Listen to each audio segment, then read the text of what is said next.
ബീഫുകൾക്ക് വിരാമമിട്ടുകൊണ്ട് big boss Malayalam season 8 ഉടൻ തന്നെ പ്രേക്ഷകർക്ക് മുന്നിലെത്തുകയാണ്.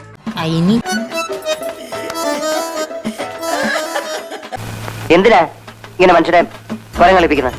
പ്രധാന സീസൺ ആരംഭിക്കുന്നതിന് മുൻപ് ഇത്തവണ അഗ്നി പരീക്ഷ എന്നൊരു പ്രീ ഷോ കൂടി ബിഗ് ബോസ് ഉൾപ്പെടുത്തിയിട്ടുണ്ട്. ഓഗസ്റ്റ് 15 മുതലാണ് അഗ്നി പരീക്ഷ ആരംഭിക്കുന്നത്.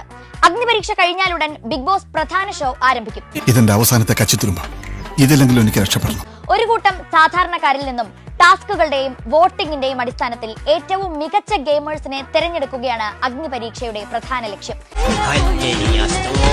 എന്നാൽ ബിഗ് ബോസ് മലയാളത്തിന്റെ ചരിത്രത്തിൽ ഇതാദ്യമായാണ് അഗ്നി പരീക്ഷ എന്നൊരു പ്രീ ഷോ പ്രധാന സീസണ് മുൻപായി നടക്കുന്നത്.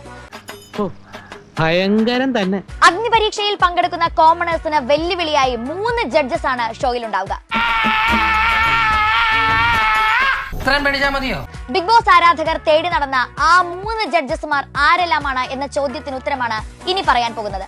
ഉദാഹരണത്തിന് അതെ, അഗ്നി പരീക്ഷയിൽ കോമണേഴ്സിനെ വെള്ളം കുടിപ്പിക്കാനെത്തുന്ന ആ 3 പേർ ഇവരാണ്. ഇനി നമ്മൾ എന്ത് ചെയ്യുമല്ലയ്യ? നീ ഒന്നും ചെയ്യണ്ട, നാ ചെയ്തു. രഞ്ജിനി ഹരിദാസ്, റിയ സലീം, അഖിൽ മാരാർ. രഞ്ജിനി ഹരിദാസ്, റിയ സലീം, അഖിൽ മാരാർ. ബിഗ് ബോസ് ആരാധകർക്ക് സുപരിചിതരായ വ്യക്തികൾ. എന്നിട്ട് പിന്നീട് എന്ത് സംഭവിച്ചു? പിന്നീട് എന്താണ് ഉണ്ടായെന്ന് വെച്ചാല് ചെവിയും കണ്ടൂടാ, കണ്ണും കണ്ടൂടാ. ശിവനെ, ഇത് യാത് ജില്ല?